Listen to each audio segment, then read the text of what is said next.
नमस्कार दोस्तों। एपिसोड में हम लोग आप लोगों के सामने शौर्य नाम के लड़के के साथ घटी हुई ऐसी खतरनाक भूतिया घटना की कहानी लेकर आ गए हैं, जो घटना उसके साथ उसके कुछ सपनों की वजह से घटी थी। कई बार हमारे आधे अधूरे सपने हमें कुछ ऐसे मोड़ पर लाकर खड़ा कर देते हैं जहां पर हमें बहुत सारी कठिनाइयों का सामना करना पड़ सकता है। कई बार ये कठिनाइयाँ भूत प्रेत तो कभी आत्मा चुड़ैल के रूप में हमारे सामने आ जाती है। भाई सुनकर ऐसा लग रहा हो ना क्या बकवास कर रहा हूँ, ऐसा थोड़ी होता है। शौर्य के साथ भी हुआ था। आज से कुछ साल पहले शौर्य और उसके सारे परिवार के लोग पुणे में रहते थे। पुणे के एक पॉश इलाके में इनकी लाइफ बहुत अच्छे से चल रही थी।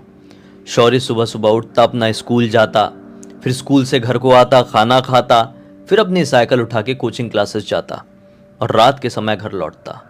खेलने कूदने में इंटरेस्ट तो पूरा था, लेकिन समय नहीं मिल पाता था।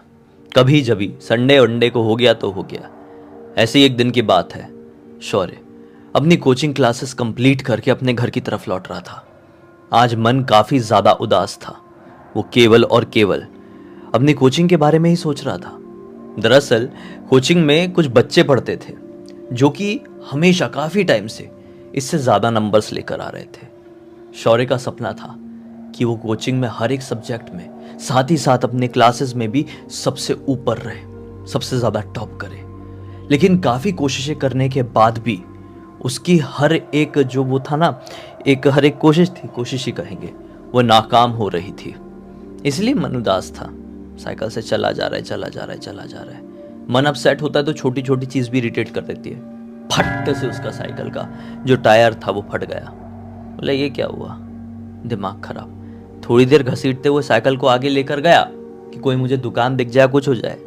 लेकिन 2 दुकान उसके इस रास्ते में पड़ती थी पंक्चर वाली, जो आज बंद थी। तो उसका पूरी तरीके से दिमाग खराब हो गया। हमने साइकिल को छोड़ छाड़ दिया रोड में और बिल्कुल किनारे में जाकर बैठ गया। किनारा मतलब ये एक सुनसान सड़क थी जहाँ पे इक्का दुक्का दुकानें थी और एक तरफ तो समझ लो पूरा जंगल जैसा था। वो डिवाइडर जैसे बने रहते ना, जैसे ये रोड है और रोड के बिल्कुल साइड में ऐसे पत्थर जैसे बने हुए रहते कुछ। उसमें जाकर बैठ गया। थोड़ा थक भी गया था, इरिटेट भी था। तो ऐसे ही सोचते सोचते बैठ गया कि कब वो दिन आएगा जब मैं एक्चुअल खुश हो पाऊंगा। हर एक उम्र के इंसान को अपने अपने लेवल की टेंशन होती है। इसको भी अपने एग्ज़ाम के रिजल्ट्स की टेंशन थी कि कभी मैं टॉप कर पाऊंगा या नहीं। कि इतने में इसको रोना आ गया। ये रो ही रहा था सिसक सिसक के कि अचानक से इसके कंधे में कोई हाथ रखता है। ये पलट कर देखता है तो एक औरत थी। यही कोई 30-35 साल की रही होगी। शादीशुदा दिख रही थी। पूरी तरीके से श्रृंगार करी हुई है, प्रॉपर ज्वेलरी वगैरह पहनी हुई है। हाथ में पूरी 10 उंगलियों में अंगूठी थी, थंबरिंग भी पहनी हुई थी। सब मतलब पूरी टिप टॉप औरत। ये उसको देखकर थोड़ा डर गया कि इतनी टिप टॉप ये कौन है। मतलब अगर हमको सुनसान इलाके में कोई नॉर्मल इंसान दिख जाए, नॉर्मल हुलिया में नॉर्मल लड़का है, नॉर्मल लड़की है, उतना डर नहीं लगेगा। लेकिन अचानक से आप कहीं ऐसी जगह पर बैठे हैं जहाँ पर नॉर्मली कोई आता जाता नहीं है, रोड पूरी सुनसान रहती है, वहाँ पर कोई ऐसा दिख जाए तो थोड़ी ये चीज़ डरा सकती है। लिटरली आप इमेजिन करके देखो। ये डर गया। बिंदिया बिंदिया के साथ कौन है भाई? बोलता है कौन है आप? बोली कुछ नहीं, तुम्हारी रोने की आवाज़ मुझ तक पहुँची तो सोची मिलकर आ जाती हूँ। उसने बोला अच्छा क्या हुआ? बहुत टेंशन में हो तुम? औरत इससे कहती है कोई ख्वाहिश पूरी नहीं हो पा रही है? ये बोलता है हाँ बिल्कुल भी, मेरी एक छोटा सा ड्रीम है यार, पूरा ही नहीं हो पा रहा है। मुझे टॉप करना है क्लास में। ये बोलती है कर लोगे, कोई बड़ी बात नहीं है। जिससे मैं मिलती हूँ उसके मैं सारे सपने पूरे कर देती हूँ, लेकिन एक शर्त है, फिर उसके साथ मैं हमेशा रहती हूँ। बताओ। ये बोलता है कि नहीं ये पॉसिबल नहीं है। अब कैसे? अगर मैं टॉप कर भी लिया तो आप मेरे साथ कैसे रह सकती हैं? मेरा घर, मम्मी पापा, हम लोग बस इतने ही लोग रहते हैं। बोलती चिंता मत करो, किसी को पता नहीं चलेगा कि मैं तुम्हारे साथ हूँ, सिर्फ तुम जानोगे। ये बोलता अच्छा ऐसी बात है? बोलती है हाँ, जिसको मैं चाहूँगी वही मुझे देख सकता है। ये खुश हो गया। बचपन में परियों की कहानियाँ बहुत सुना हुआ था। इसको लगा कोई परी तो नहीं है, लेकिन ये कोई परी नहीं थी, कोई तो बहुत खतरनाक थी। आगे आपको समझ में आएगा। मन ही मन खुश हो रहा है। अच्छा आप मेरे साथ रहोगी? क्या तरीका क्या है? बोलती है कि मेरे पास ये अंगूठी है मेरी, ये तुम पहन लो, फिर बस जब मेरे बारे में सोचोगे मैं तुम्हारे पास आ जाऊंगी। ये बोला अच्छी बात है, दे दो दे दो। वो औरत की ना उंगलियां भी थोड़ी मोटी थी और ये तो बच्चा था, क्लास 10th का बच्चा। उसने अपनी मोटी मोटी उंगलियों से एक अंगूठी उतारी और इसकी उंगली में पहना दी, फर्स्ट उंगली में। और इतनी बड़ी अंगूठी इसकी उंगली में भी बिल्कुल नॉर्मली फिट हो गई। बोला ये कैसे हो सकता है, आपकी तो उंगलियां बहुत बड़ी है और मेरी उंगलियां बहुत छोटी है, ये से फिट कैसे हो गई मुझे। उसने स्माइल करी और अंधेरे तरफ चली गई। इतने में इसको इसकी साइकिल गिरने की आवाज़ आई। ये पलट कर देखा, इसकी साइकिल का जो टायर फटा सा था वो हवा वाला लग रहा है। ये जल्दी जल्दी साइकिल के पास गया, साइकिल को उठाया तो साइकिल के दोनों ही टायर में हवा थी प्रॉपर। बोला ये कैसे हो सकता है, पक्का मुझे कोई परी अप्सरा मिल गई है। ये मन ही मन बहुत खुश हुआ, जल्दी से अपनी साइकिल उठाया और घर की तरफ बढ़ने लगा। लेकिन थोड़ी ही आगे साइकिल चलाने के बाद ये नोटिस करता है कि साइकिल बहुत टाइट चल रही है। लिटरली ऐसा महसूस हो रहा है कि साइकिल के पीछे कोई बैठा हुआ है। ये पीछे पलटकर देखता तो इसे कोई भी दिखाई नहीं देता। एक स्लिंग बैग जो होता है ना, कोचिंग कॉलेज लेके जाते हैं बच्चे, वो स्लिंग बैग ये लटका कर रखा हुआ था, किताबों वाला। पीछे महसूस हो रहा था कोई बैठकर चल रहा है। थोड़ी आगे जाने के बाद ये लिटरली एक ऐसी जगह पर भी पहुंचा जहाँ पर भीड़ भाड़ लोग हैं। आता जाता हर एक इंसान इसको बड़े ध्यान से देख रहा है, इसकी साइकिल को बड़े ध्यान से देख रहा है। ये सोच रहा है लोग मुझे ऐसा क्यों देख रहे हैं, इसको कुछ समझ में नहीं आया।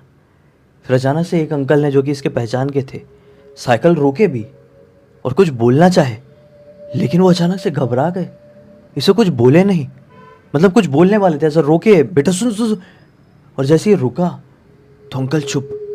अंकल की सिट्टी पिट्टी गुल उनके चेहरे से समझ में आ रहा है और कुछ नहीं बोल पर जाओ जाओ जाओ बोल दिए। इसको लगा अंकल ऐसा क्यों बिहेव कर रहे हैं, हमेशा तो पटर पटर पटर पटर लगे रहते हैं मुझे जब देखते हैं तब, अभी क्यों नहीं रुकवाने के बाद कुछ बोले। चलो मैं घर जाता हूँ। फिर ज़ोर ज़ोर से पैडल मार मार के घर पर आ गया। आज रात हो गई थी, काफ़ी ज़्यादा लेट हो गया था। खाना वाना खाया और सोने के लिए जा ही रहा था अपने बिस्तर में कि इसकी मम्मी इसको बोलती, अरे बेटा एक बात मैं तुझे बताना भूल गई यार।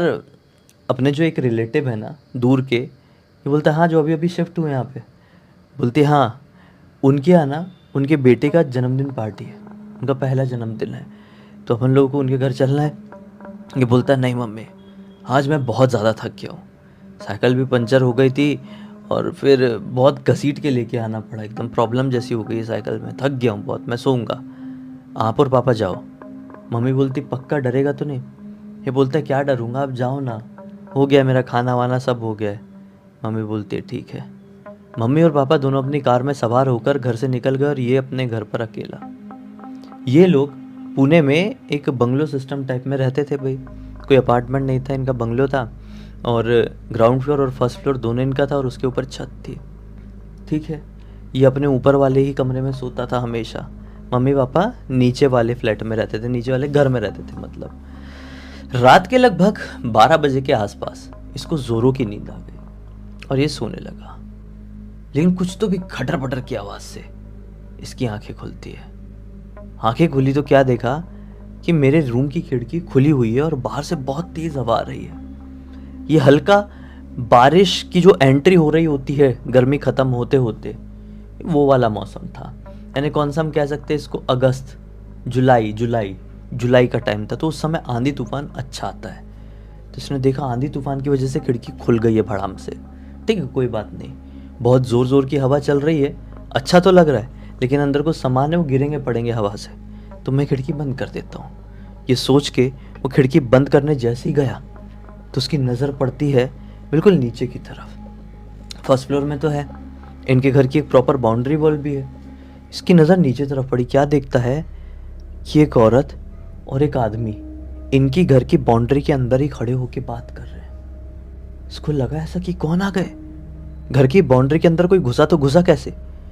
घर का जो मेन गेट है वो बंद है, लॉक्ड है, चाबी मेरे कमरे मेरे टेबल में रखी हुई, मम्मी पापा तो गए हुए हैं, सेकंड चाबी मम्मी पापा के पास है। ये लोग कौन आ गए, कहीं ऐसा तो नहीं जो रिश्तेदार हैं जिनके यहाँ गए हुए हैं वहाँ पे से कोई आ गए होंगे, किसी भी रीज़न से बाहर से आए होंगे, सोने आ गए घर पे हमारा पास है तो इसने सोचा कि एक बार मैं जाके पूछता हूँ, अंकल आंटी कौन हो आप।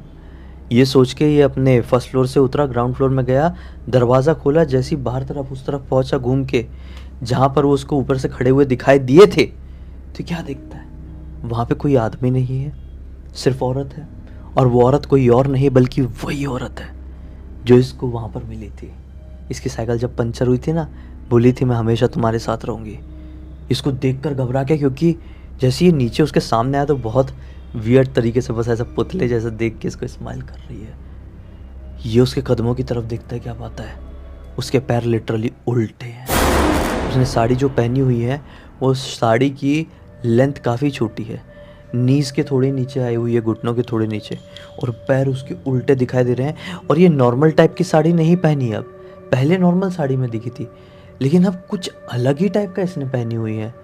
मतलब ये मिनी साड़ी, माइक्रो साड़ी, पता नहीं क्या कहेंगे, कुछ तो अलग पहनी हुई है। और बहुत वियर्ड तरीके से इसको देख के हंस रही है। इतना बड़ा बिंदा लगाई हुई है और बाल उसके बहुत लंबे और हवा में लहरा रहे हैं। बोला शिट, ये क्या है यार, मैं जाता हूँ और सोता हूँ। वैसे भी उसने बोली थी मैं तुम्हारे साथ हमेशा रहूँगी, अब डरने से क्या फ़ायदा है, मैं तो जो चाहता हूँ अब ज़िंदगी में वो सब कुछ मिलेगा। ऐसा बोल के ये अंदर अपने कमरे में आ गया वापस से। सोचा मैं सो जाता हूँ। जैसे ये सोया है, इसकी उंगली में बहुत ख़तरनाक बर्निंग सेंसेशन हुआ। जिस उंगली में इसने वो औरत की दी हुई अंगूठी पहना था, बहुत ज़ोर से जलने जैसा हुआ। ये तुरंत झटका मार के उठा थोड़ी देर बाद और देखा कि लिटरली वो जो अंगूठी है वो आग के जैसे तप रही है। वो सोने टाइप की अंगूठी थी। अब सोना अचानक से तपने लगे तो कितनी जल्दी सोना पकड़ लेता है गरम को, आप लोगों को बहुत अच्छे से पता होगा। और लिटरली उसकी उंगली बहुत जलने जैसी हो रही थी। वो उस अंगूठी को उतारने की कोशिश कर रहा है, लेकिन मानो उस अंगूठी ने उसके हाथ को पकड़ लिए, उतरना ही नहीं चाह रही है। और जितना ये खींचने की कोशिश कर रहा है उतना ही ज़्यादा इसको दर्द और बर्निंग सेंसेशन हो रहा है। इसको कुछ समझ में नहीं आ रहा है मेरे साथ हो क्या रहा है, कि इतने में इसको किसी की रोने की आवाज़ सुनाई दी। ये घबरा गया कि कौन रो रहा है। वो भागता हुआ नीचे की तरफ गया। ये आवाज़ इनके बेसमेंट से स्टोर रूम की तरफ से आ रही थी। जी हाँ, इनका बेसमेंट में एक छोटा सा स्टोर रूम भी था। ये जैसे ही वहाँ पर पहुँचा है तो इसको एक अजीब सी ठंडक का एहसास हुआ, और साथ ही साथ वो रोने की आवाज़ बहुत ही क्लियर सुनाई देने लगी। इसने इस बेसमेंट का लाइट ऑन करने की कोशिश किया, लेकिन लाइट ऑन नहीं हुआ। किस्मत से इसने अपने पास एक छोटा वाला मोबाइल रखा हुआ था जिसमें फ्लैश लाइट था। फ्लैश लाइट चालू किया और कौन है कौन है कौन है बोलते हुए पूरे स्टोर रूम में देखा है, लेकिन इसको कोई भी दिखाई नहीं दिया, लिटरली कोई भी नहीं। इसलिए बोला छोड़ो, ऊपर ही जाता हूँ। ये जैसे सीढ़ियाँ चढ़ के फर्स्ट फ्लोर में अपने रूम की तरफ आया है तो क्या देखता है कि जो इसका बिस्तर है, वो बिस्तर के ऊपर कोई सो रहा है, उसने चादर ओढ़ा हुआ है। ये बोले ये कौन आ गया। मन में आया कि कहीं वो परी आकर तो नहीं सो गई। कौन हो आप, उठो मेरे बिस्तर से, मैं सोऊंगा वहाँ पे। कुछ रिस्पॉन्स नहीं है बॉडी में, कुछ हलचल नहीं है। कितने में इसको कुछ तो भी पैरों में महसूस हुआ।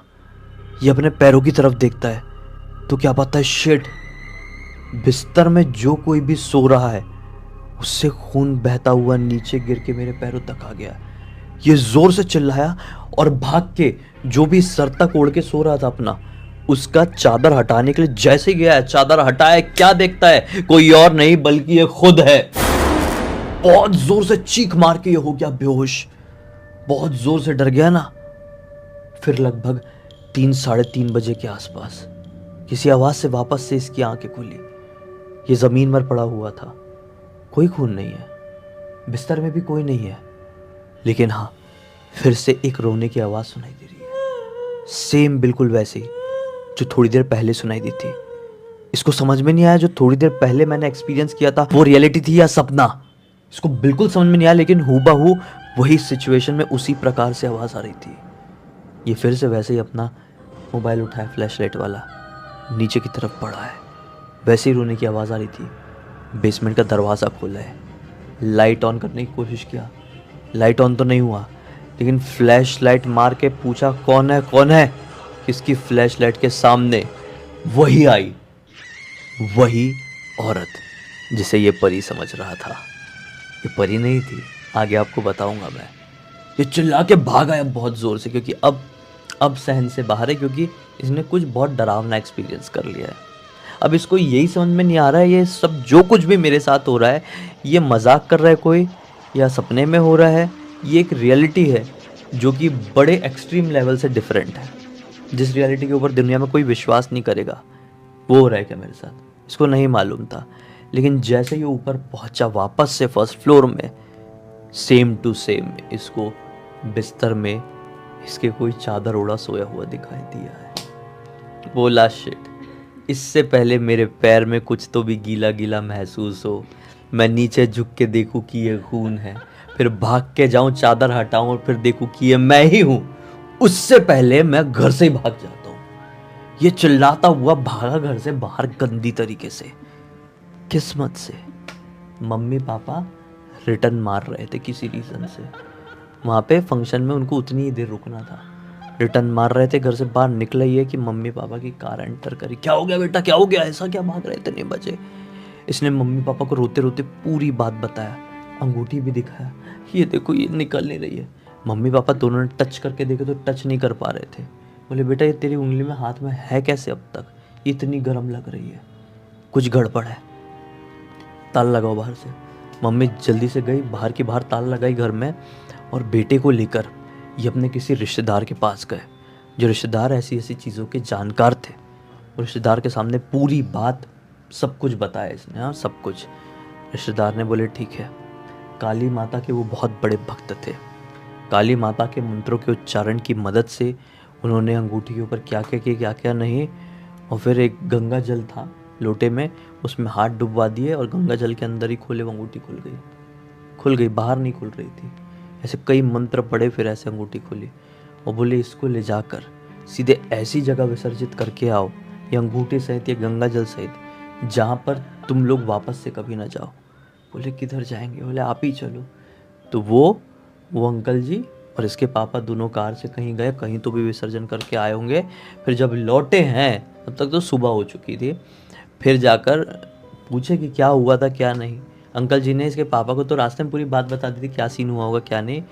अब मम्मी को पता चल रहा है, अब अपने शौर्य को पता चल रहा है। अंकल जी बता रहे हैं कि ऐसी शक्तियाँ कई प्रकार की पिशाचनियों का रूप होती है।